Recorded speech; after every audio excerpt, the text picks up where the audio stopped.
దేశవ్యాప్తంగా పలు రాష్ట్రాల్లో తెలుగు ఓటర్లు గణనీయంగా కనిపిస్తారు. ముఖ్యంగా దక్షిణాదిన వివిధ రాష్ట్రాల్లోని పలు సెగ్మెంట్లలో ప్రభావితం చేసే స్థాయిలో ఉన్నారు. అటు చూస్తే తెలుగు రాష్ట్రాల్లో విపరీతమైన ఫ్యాన్ ఫాలోయింగ్ ఉన్న పవన్ కళ్యాణ్కి భాషారహితంగా అభిమానులకు కొదవలేదు. ఈ క్రమంలో బీజేపీ జనసేన అధ్యక్షుణ్ణి తన ట్రంప్ కార్డుగా మార్చుకుంటుందా?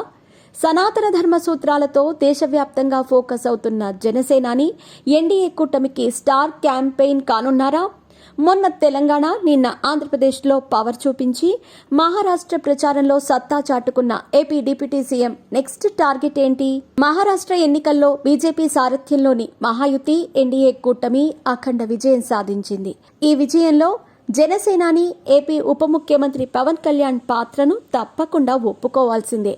పవన్ ప్రచారం చేసిన షోలాపూర్, పూణే, లాతూర్, బల్లార్పూర్, కనబపేట్, డేగులూర్, భోకర్ లాంటి చోట్ల అధిక స్థానంలో బీజేపీ కూటమి గెలుపొందింది. ముఖ్యంగా పవన్ కళ్యాణ్ ప్రచారం చేసిన నియోజకవర్గాల్లో అద్భుతమైన రెస్పాన్స్ లభించింది.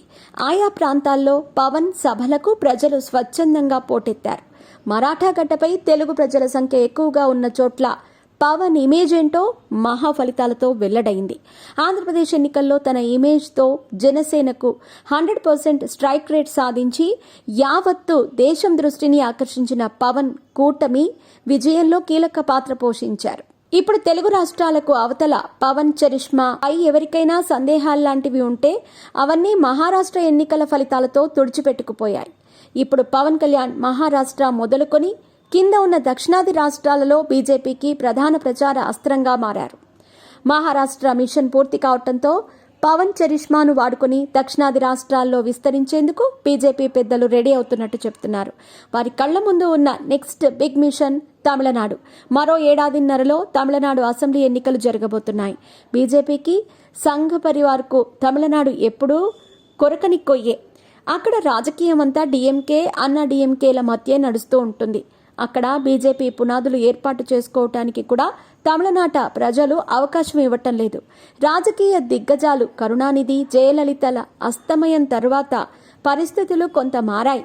దాంతో వచ్చే ఎన్నికల్లో బీజేపీ తమిళనాడు అసెంబ్లీ ఎన్నికల్లో ప్రభావం చూపటానికి శతవిధాలా ప్రయత్నిస్తోంది. తమిళనాడు అసెంబ్లీలో 234 సీట్లున్నాయి. అక్కడ విజయానికి కావలసిన మ్యాజిక్ ఫిగర్ 118. గత ఎన్నికల్లో డీఎంకే పార్టీ సోలోగా 133 సాధించింది. అంత బలంగా ఉన్న డీఎంకేను ఢీకొట్టడం అంత సామాన్యమైన పనైతే కాదు. ఇలాంటి తరుణంలో కాషాయ నేతలకు కనిపిస్తున్న ఏకైక ఆప్షన్ పవన్ కళ్యాణ్ మాత్రమే అంటున్నారు. పవర్ స్టార్గా పవన్ను తమిళులకు ప్రత్యేకంగా పరిచయం చేయాల్సిన అవసరం లేదు. సనాతన ధర్మం బేస్ చేసుకుని పవన్ చేసిన తమిళ రాజకీయ ప్రసంగాలు, ఉదయనిధి స్టాలిన్ను టార్గెట్ చేస్తూ ఇచ్చిన స్టేట్మెంట్లు తమిళనాట బాగా వైరల్ అయ్యాయి. అలాగే తమిళనాడులో తెలుగు జనాభా కూడా ఎక్కువే.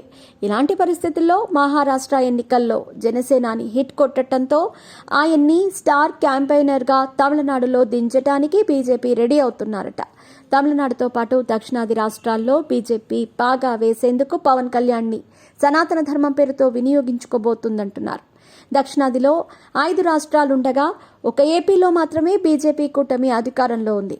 మహారాష్ట్రలో సాధించిన విజయంతో మిగిలిన చోట్ల పాగా వేసేందుకు పవన్ కళ్యాణ్ అనే ఆయుధాన్ని వినియోగించుకోబోతోందట. మొత్తం మీద పవన్ కళ్యాణ్ నేషనల్ లీడర్గా ఫోకస్ అవుతుండటంతో జన సైనికులు సంబరాలు చేసుకుంటున్నారు.